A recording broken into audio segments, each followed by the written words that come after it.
Good morning, everyone. We are reading in Book 1, the Book of Beginnings, Canto 4, The Secret Knowledge. And we stopped on page 71 at line 905. So we'll begin reading today with the line, "In the vessel of an earthly embodiment." Last time we read that the soul, the Lord, incarnate in material beings. He is the explorer and the mariner on a secret inner ocean without bourne, without any boundaries.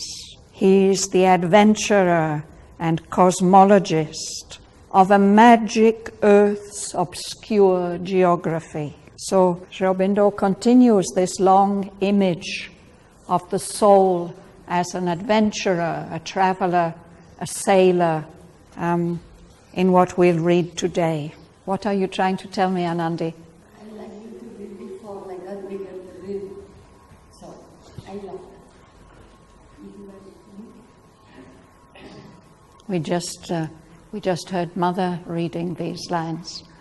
I think we'll let Narendra start today. In the vessel of an earthly embodiment, over the narrow rails of limiting sense, he looks out on the magic waves of time. Her mind, like a moon, illumines the world's dark. There is limned over, ever retreating from the eyes, as if in a tenuous, misty dreamlight drawn, the outline of a dim, mysterious shore. A sailor on the Inconscient's fathomless sea, he voyages through a starry world of thought on matter's deck to a spiritual sun.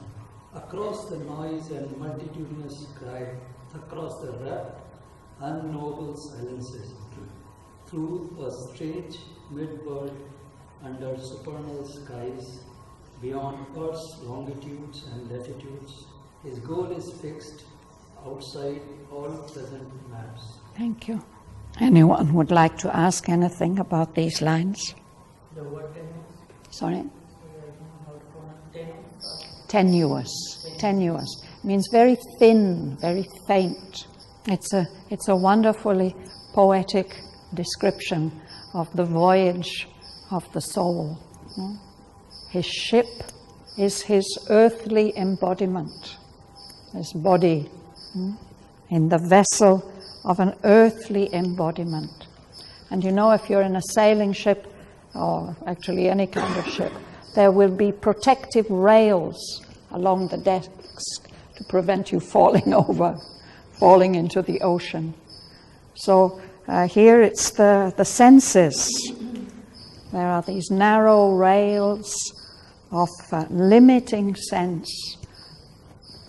The way that we experience the world, it's through our sense impressions, no?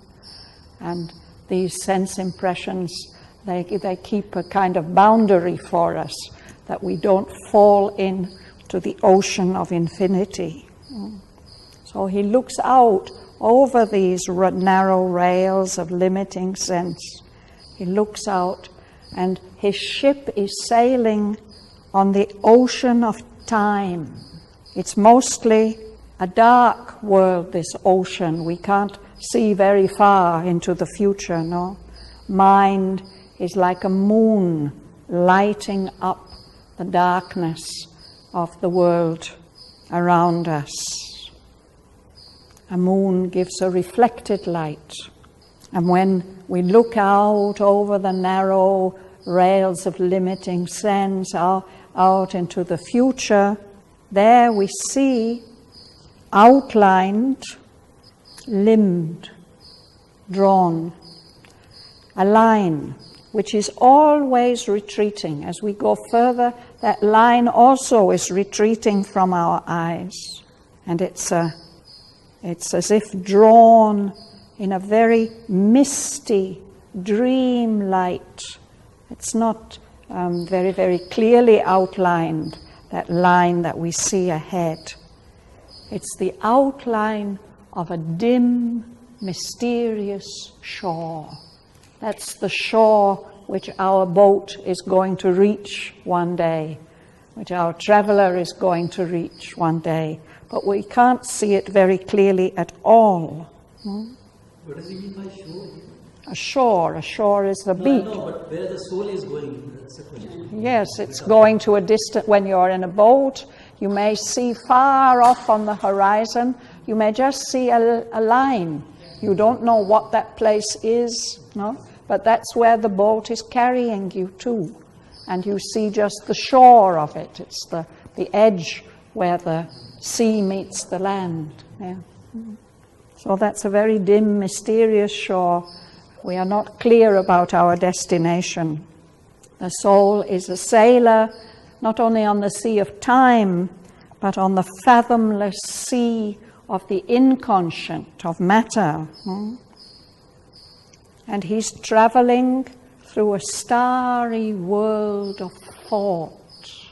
Stars light up this darkness for us with their gleams of truth. He's on the deck of his boat, the deck of our boat, the base that we can stand on is matter.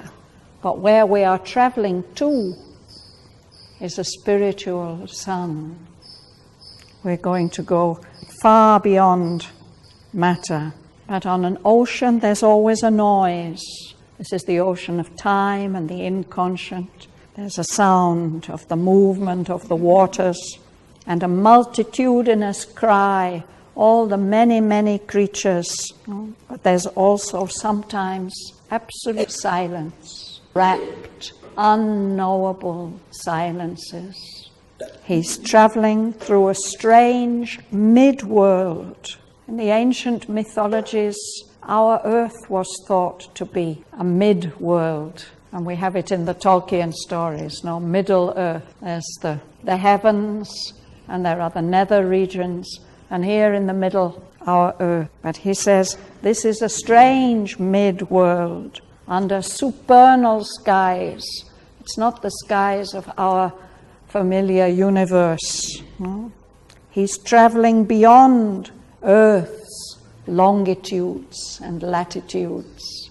It's a strange world that he's traveling in. His goal is fixed outside all present maps. Sri Aurobindo wrote that, but actually, of course, he has given us a map. Somebody in the ashram has even tried to draw that map, the divine plan. You might have seen it. At least Sri Aurobindo has explored this goal and described the journey to us. Poonam. But none learns whither through the unknown he sails, or what secret mission the great mother gave in the hidden strands of her omnipotent will. Driven by her breath across life's tossing deep, through the thunder's roar, and through the windless hush, through fog and mist, where nothing more is seen. He carries her sealed orders in his breast. Late will he know, opening the mystic script, whether to a blank port in the unseen he goes, or armed with her fiat to discover a new mind and body in the city of God, and enshrine the immortal in his glory's house, and make the finite one with infinity. Thank you. We're on page 71 at the bottom. But it seems as if even the soul doesn't know, none of us, where we are going. Whither means to where. None learns whither. Through the unknown he sails. And he doesn't know what is his secret mission. That's the great thing for all of us to find out. Each of us has a unique secret mission. And it's not the mariner who's steering the boat. He's being carried along by the mother's will, in the hidden strength of her omnipotent will, driven by her breath, like a sailing ship being driven by the wind. He gets carried across this tossing deep, this stormy sea of life. And there's all kinds of weather, through the thunder's roar when there are violent storms, and through the windless hush when everything's so still and quiet and nothing seems to move, through fog and mist where nothing more is seen. You can't even see the stars. You have no idea where your ship is moving to. Lorraine, you've got a friend. Would like to read Savitri with us. So he's got his mission written in sealed orders. It's written and he's carrying it in his breast. This is I suppose, a military idea that people are sent out on secret missions and they themselves don't know where they're going and what they're supposed to do. Only at a certain stage they're authorized to take out the sealed orders and open them. So late will he know, opening that mystic script in which the orders are written. Only then will he know what is his destination. Is he going to a blank port in the unseen, into the unknowable, merging in the invisible? Or is he armed with her fiat, with the mother's command? Is he empowered to discover a new mind and body in the city of God, where he will be asked to enshrine the immortal in his glory's house and make the finite one with infinity? Elsewhere in the book, this seems to be the mission that Aurobindo foresees for us, to become embodiments of the divine being and to be able to make a link between the finite world where we are now and the transcendent infinity. What is the difference between goal and mission? Sorry? Goal and mission. Goal and mission. Goal is the place to where you are going. And the mission is the work you have to do on the way or when you get there. Yeah? Of course, they're connected. You'd read, Ravi? Across the salt waste of the endless years, her ocean winds impel his errant boat. The cosmic waters flashing as he goes, a river around him, and danger and God. Always he follows in her force wake. He sails through life and death and other life. He travels on through waking and through sleep. Her power is on him from her occult force that ties him to his own creation's fate, and never can the mighty traveler rest, and never can the mystic voyage cease, till the nascent dust is lifted from man's soul, and the morns of God have overtaken his night. Thank you. Such a beautiful picture, no? The salt waste.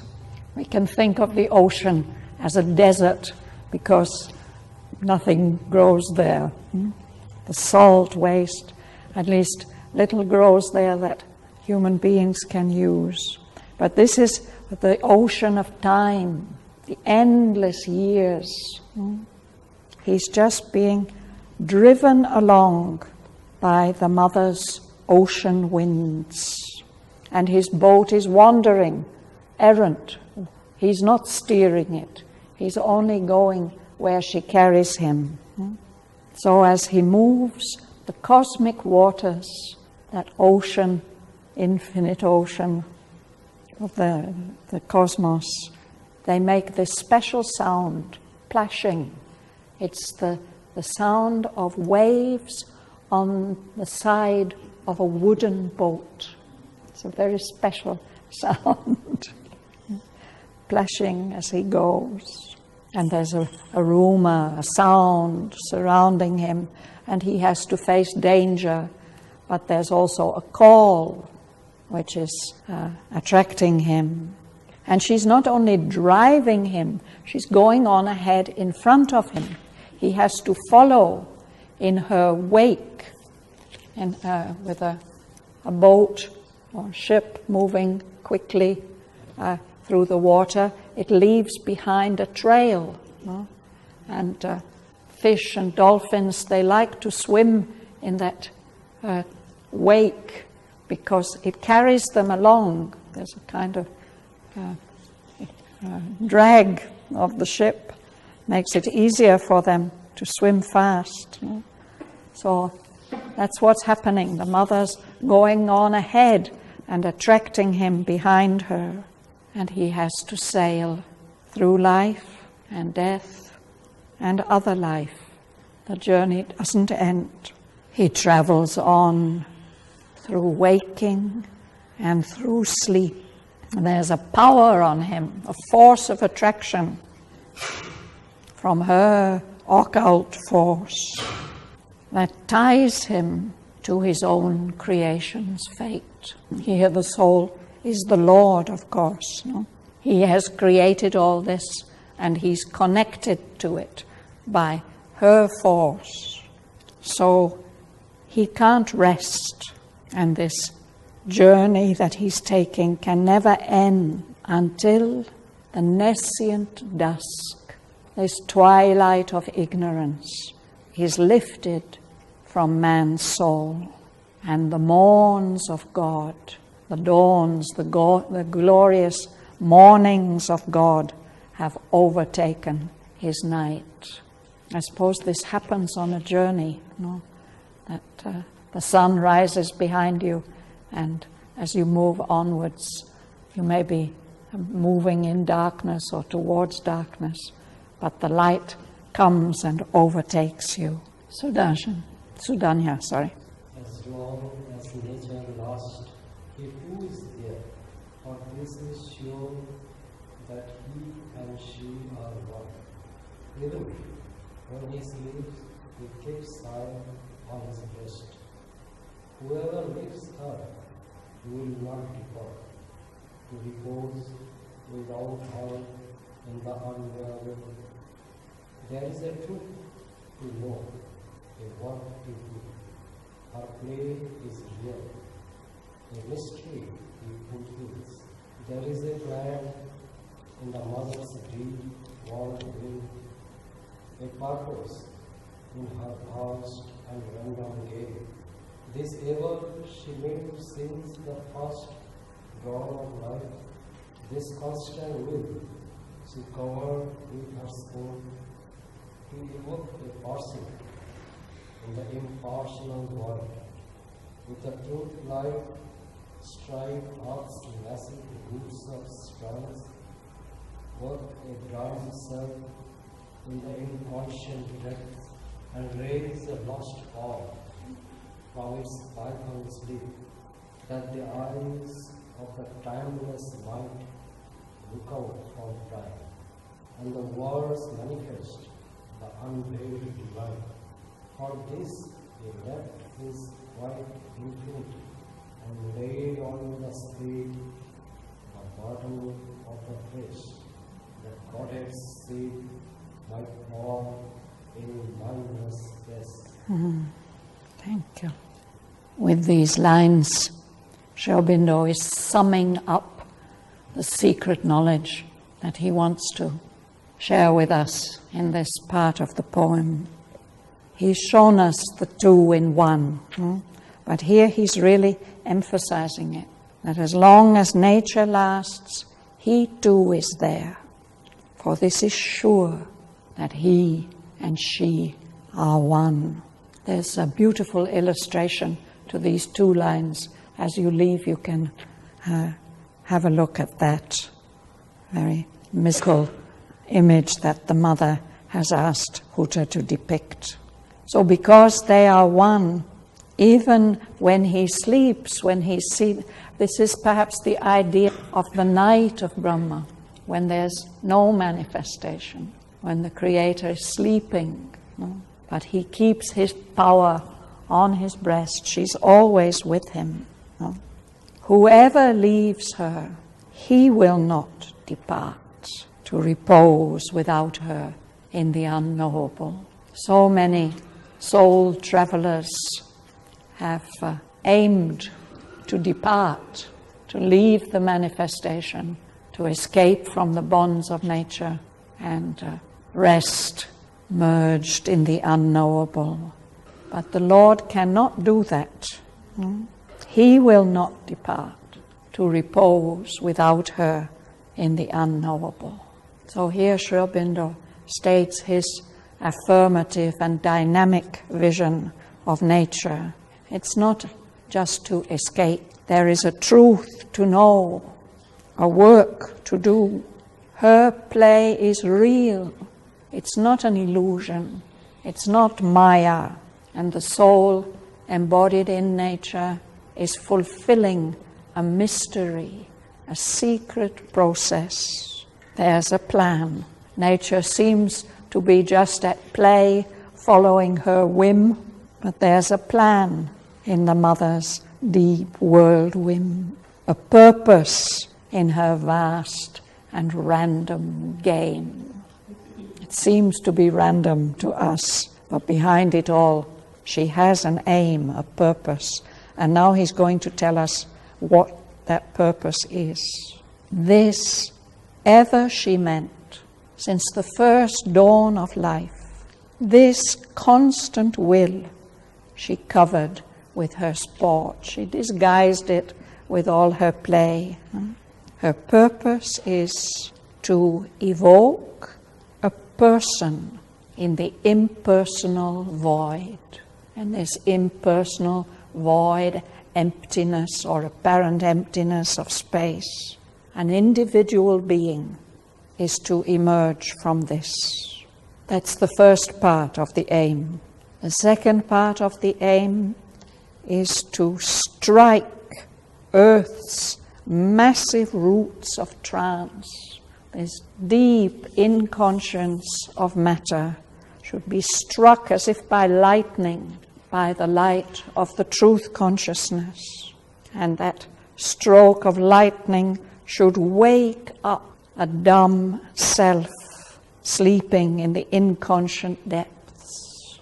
That being there is imaged as a python, a gigantic snake, which is often equated with matter. But it's only asleep. It has to be woken up from its python sleep. The thing about a python is that they only eat, wake up and eat maybe once in a year or even longer, and then they sleep. When that power that's sleeping in matter wakes up, the eyes of the timeless, of the supreme, the transcendent, will be able to look out through our time-born eyes.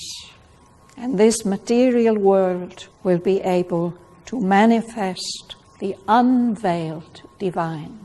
Already all this is manifesting the divine, but under this disguise of matter. For this he, the Lord, the One, has left his white infinity, his pure white state beyond all limitations. He's laid on the spirit the burden, this heavy weight of the flesh, of being embodied in this material world. And he's done that for a reason, that Godhead's seed might flower in mindless space, scattering the seeds of divinity to blossom where there has only been unconscious emptiness before. What do you think of the symbolism of, well, it's not even symbolism actually, the use of the masculine pronoun and the feminine pronoun throughout this whole section of the secret knowledge, looking at the idea that she being this cosmic nature and he being this divine Lord beyond creation.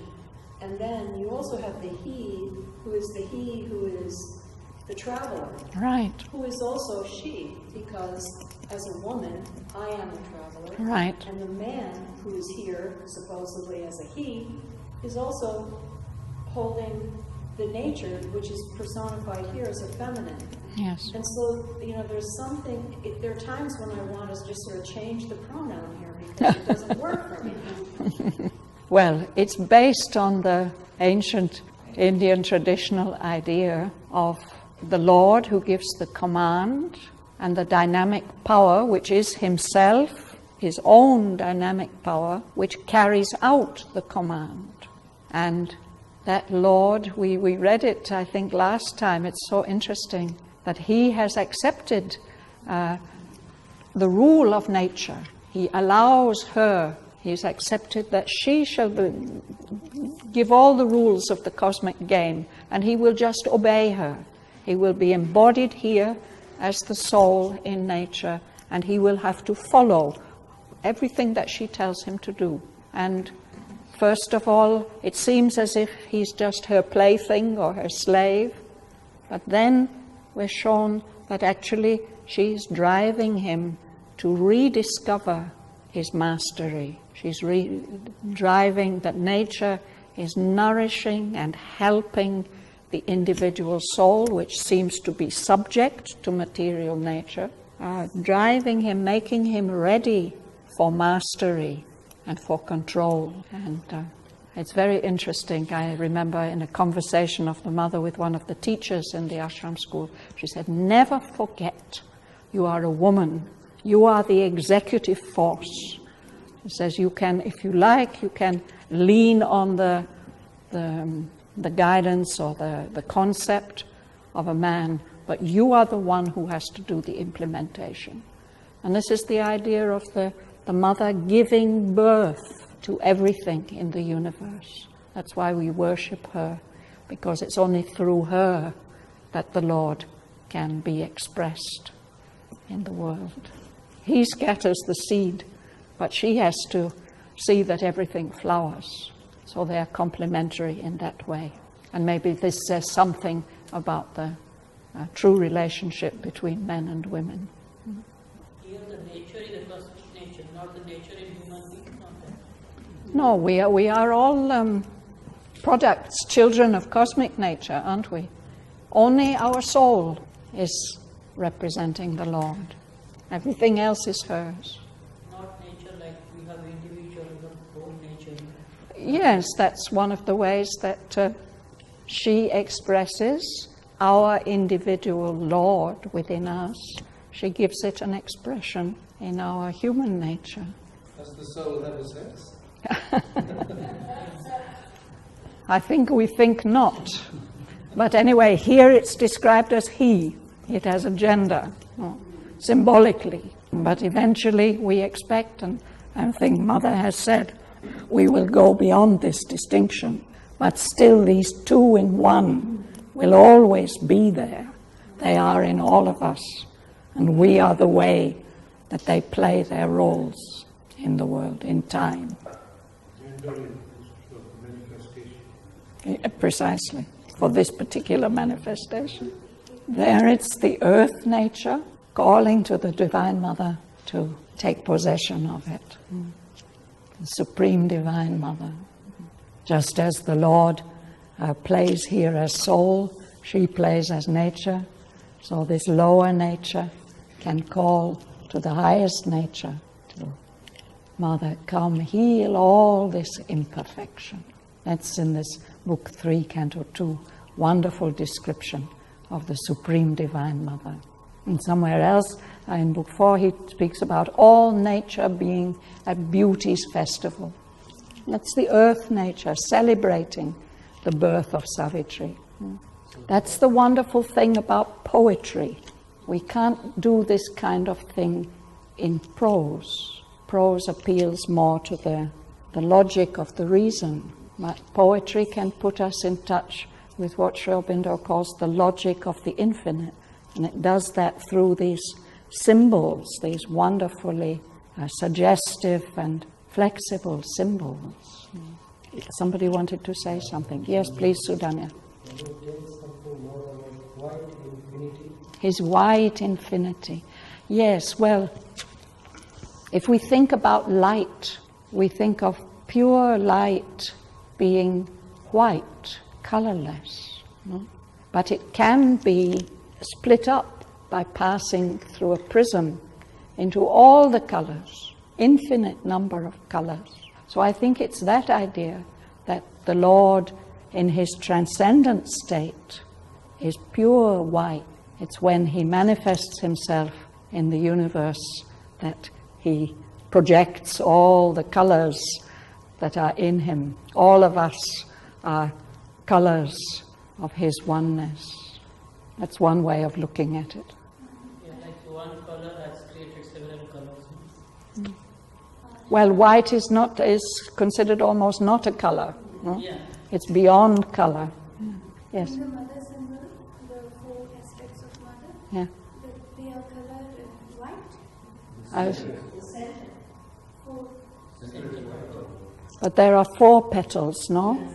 Sri Aurobindo has written something about it, but I don't remember. For your exhibition, you must find this out. Yeah. For the central powers, the divine consciousness, then there's the 4 powers of the mother. So they're either white or gold, as Prasad said. They are what? Either white or gold in the mother symbol. Yeah. So this is the mother. White is her. That's why lotus is white. Yes.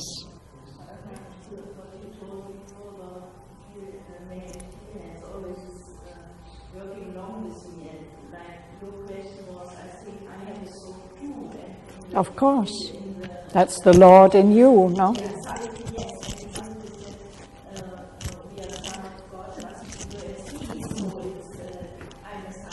Right, yes. Yes. Like Sri Aurobindo said, we are 2 for the play, no? And these are complementary. It's not that one is superior to the other. Both are necessary for the play. To achieve perfection. Sorry? To achieve the perfection. Yeah. So and that's why we can look forward to a future in which these male and female aspects will be united equally in everyone. But what was the reason she said like females will be females in next birth and males will be males? Because in Hindi mythology, it's interchangeable. His mother says everything is possible, but there's a general rule. But she has given me a male name.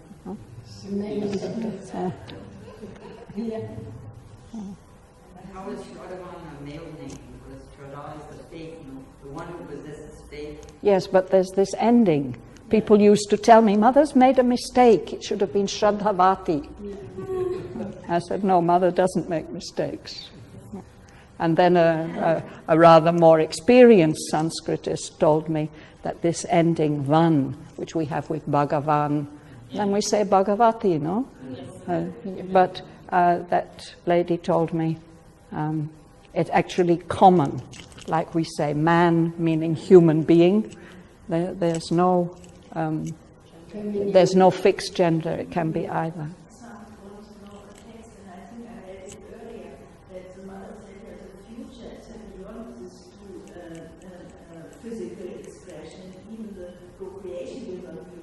Right, yes.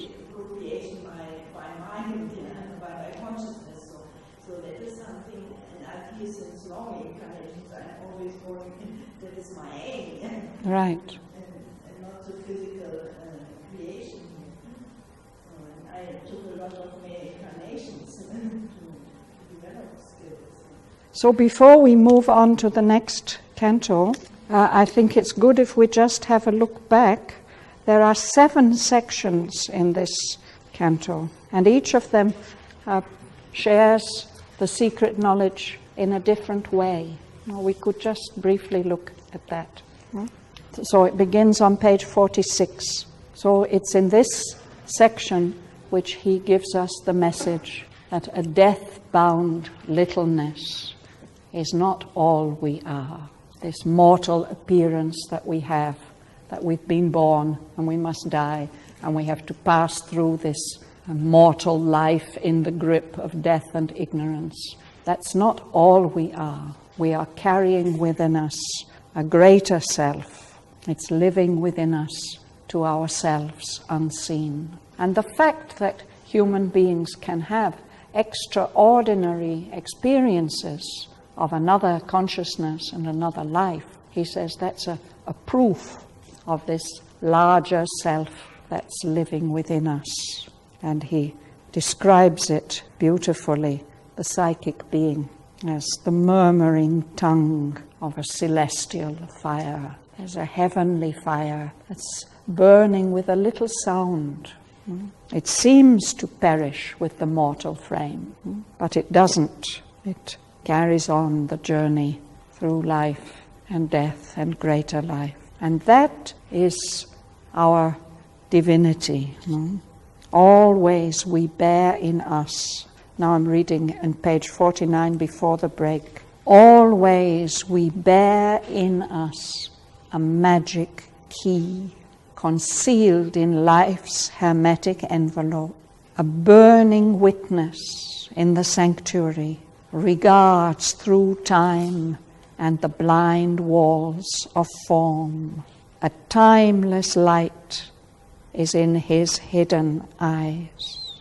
He sees the secret things no words can speak, and knows the goal of the unconscious world and the heart of the mystery of the journeying years. This is the divine spark within us which has accepted incarnation and which gradually through this journey through time and evolution builds up around itself a personality, the psychic person, which gets by all our living experiences until it is developed enough, strong enough to be able to step in the front and become the conscious leader of our existence, taking over from the vice-regent mind, which is our leader as human beings, until the soul is ready to take over. And then in the second section, he showed us the general earth consciousness, the consciousness of the earth as a whole. And he showed us the earth goddess toiling across the sands of time.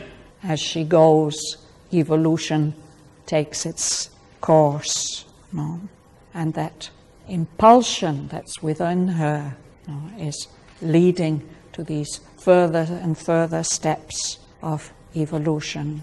And there comes a stage when she becomes aware of higher powers who are guiding our earth to meet its destiny, to meet the bliss which is its destiny. And on page 55, we have this wonderful prophecy about how, because of that guidance from above, the masked transcendent will mount his throne and waken up the soul first, and then the mind, and then the life, and beauty shall conquer the resisting world. The truth light shall capture nature by surprise. A stealth of God compel the heart to bliss, and earth grow unexpectedly divine. Here the goddess is the nature? She is our earth. She's the material principle that is embodied in this special globe. Of course, from the scientific point of view, because she represents the earth principle, and for the physicists and cosmologists, Earth is just a little speck of matter like any other, and they are looking and looking and looking to see. They're sure they can find Earth-like planets all over the place. No, there must be many of them. But Mother and Sri Aurobindo have spoken about this Earth being a kind of special concentration of the nature consciousness, no, for a special purpose. And then they spoke also of India being a special concentration of the Earth consciousness. So, for the work. And maybe in India we feel, we believe that Auroville is a special concentration of the force, so that in Auroville, in India, on Earth, can be woken up the possibilities of the future. I have got some information, I don't remember the name of the scientist, but like Earth is the unique planet in all the galaxy that has, I don't remember how many parts, a lot of other planets. At least no other one there in the galaxy. It's only our Earth that has, I think, that 20-something from all the others. We are really unique. It's not going to be that what people say. Like well, it's nice if the scientists are beginning to find evidence for this. Of course, all these individual creations, every one in the whole material universe, all contain a unique embodiment of the one, no? But if there's a special concentration here or there for a special purpose, yes. But still, they think it can't be that unique, no? Scientists actually don't believe in uniqueness. They found some similar planets. Yeah, they are looking, they call them exoplanets or something, that would allow life such as we have on Earth, consciousness that we have such as on Earth, to develop. And surely they will one day. That's the idea, no? That the whole material universe is going to be filled with light. According to the conventional physicists, it's actually running down. It's burning up all its fuel, and the sun is burning up all its fuel, and it's all going to go dark, and it's all going to go out. But they are not reckoning with this presence within. No? So Mother speaks about a creation that will go on forever and ever. Yes, Lorraine? I was wondering about Stephen Hawking. About Stephen Hawking, yes. Just what keeps him real animated by that he's able to explore all these worlds. That's consciousness, isn't it? So then in the third section he continues in another way of speaking about this earth consciousness, a consciousness that knows not its own truth, a vagrant hunter of misleading dawns between the being's dark and luminous ends, moves here in a half-light that seems the whole. And he speaks of this consciousness in terms of the universal word, the idea of the Om, which has its 3 syllables, and the fourth state is the whole word.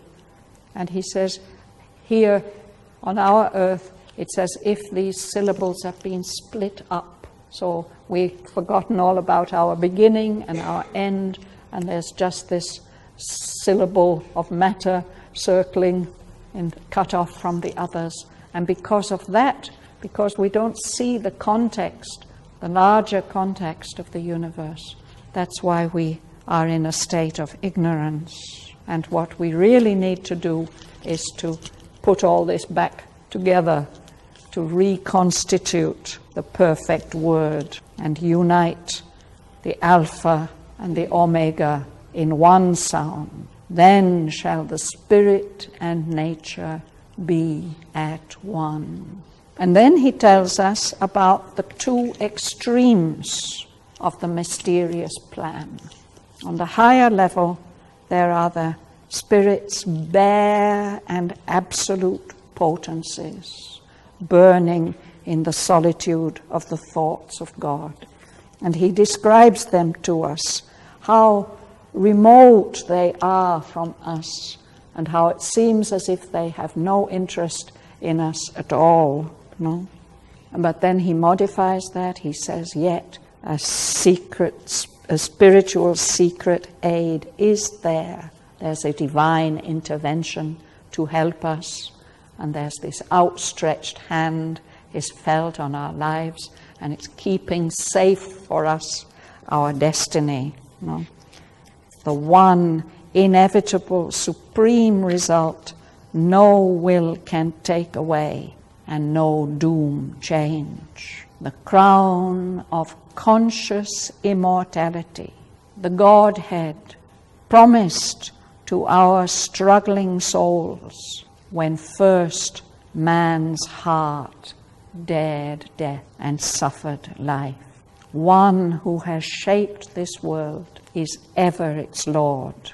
Our errors are his steps upon the way. He works through the fierce vicissitudes of our lives. He works through the hard breath of battle and toil. He works through our sins and sorrows and our tears. His knowledge overrules our nescience.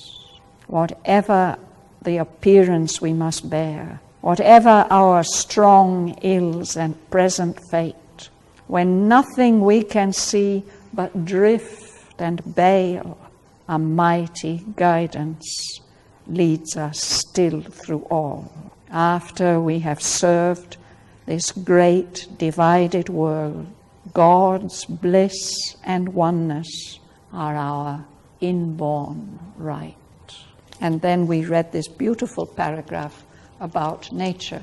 Here, meanwhile, at the Spirit's opposite pole, the conscious force that acts in nature's breast absolves from hour to hour her secret charge. She's carrying out her mission, and she's aware of the moment, the summit victory's vast descent, and the portent of the soul's immense uprise. She's carrying these clay images of unborn gods that are us, and she's making them ready to realize their Godhead. I was reading on page 60. So then we came to section 4, this rather short, beautiful section, which explains all here. This is on page 60 after the break, Anandi. All here, where each thing seems its lonely self, are figures of the soul transcendent one. Only by him they are. His breath is their life. An unseen presence molds the oblivious clay. Matter has forgotten, but that spirit, that of the one, the soul transcendent one, is inhabiting them and shaping them. And then we saw about him emanating the mother, and how in this world they have made their play with us for roles. He moves there as the soul, and as nature, she. That's what we were thinking about recently, just now. So we don't know how their drama's plan is going to play out. And it says even he has forgotten himself. He knows her only. The soul is aware only of nature, and he's forgotten himself. As one forgetting, he seeks for him, for his own self. And this whole world is only he and she. So we read about, in this 5th section, about the two who are one, this beautiful play of relationships between them. Whatever she desires. Now I'm on page 66, just before the break. Whatever she desires, he wills to be. The Spirit, the innumerable one, he has left behind his lone eternity. He is an endless birth in endless time, her finite's multitude in an infinite space. And then there's another short section which begins, "The master of existence lurks in us and plays at hide and seek with his own force. In nature's instrument, in each of us, secret God is loitering, playing in the universe." And here again, he reminds us of this promise that the Lord has made her a promise that for love of her and joined to her forever, he will follow the course of time's eternity. So that is how he becomes the explorer and the mariner, the adventurer and the cosmologist. A long beginning only has been made. And then the last section, which we completed earlier, about the sailor on the flow of time. One long image which begins at the top of page 69 and continues to the end of the canto, showing us part of the journey of the soul through time. And then we read the summing up, which starts on line 946. Would you read from there, please, Patricia? Page 72, and the line is, "As long as nature lasts." As long as nature lasts, he too is there. For this is sure, that he and she are one. Even when he sleeps, he keeps her on his breast. Whoever leaves her, he will not depart to repose without her incalculable. There is a truth to know, a work to do. Her play is real, a mystery, be fulfilled. There is a plan in the mother's deep world plan, a purpose in her vast and random game. This ever she meant since the first dawn of life. This constant will she covered with her sport, to evoke a person in the impersonal void with the truth light, strike earth's massive roots of trance, wake a dumb self in the inconscient depth, and raise a lost power from its python sweep, that the eyes of the timeless might look out on time, and the world manifest the unveiled divine. For this he left his white infinity and laid on the spirit the burden of the flesh, that Godhead's seed might flower in mindless space. Thank you.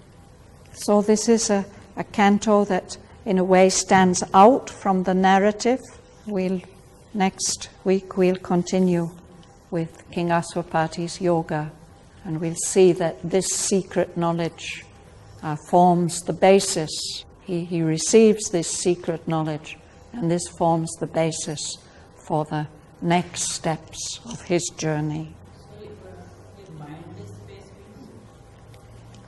Mindless, without mind, it suggests without consciousness, empty space in which there's no life and there's no mind. In that emptiness, the seed of divinity must blossom, fill it all. So that's why I feel, the whole universe is going to be transformed eventually. That's the intention. It's not just going to fade away. Let's listen to Mother reading some lines. As long as nature lasts, he too is there. For this is sure, that he and she are one. This constant will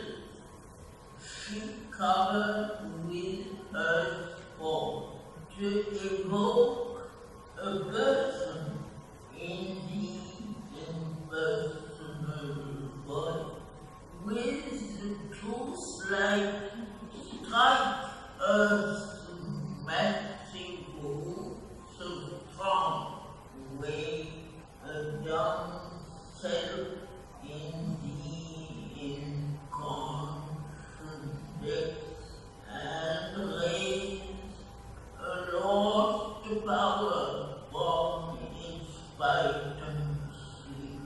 That's the eye of the timeless might look out from time and the world manifest the unplayed divine.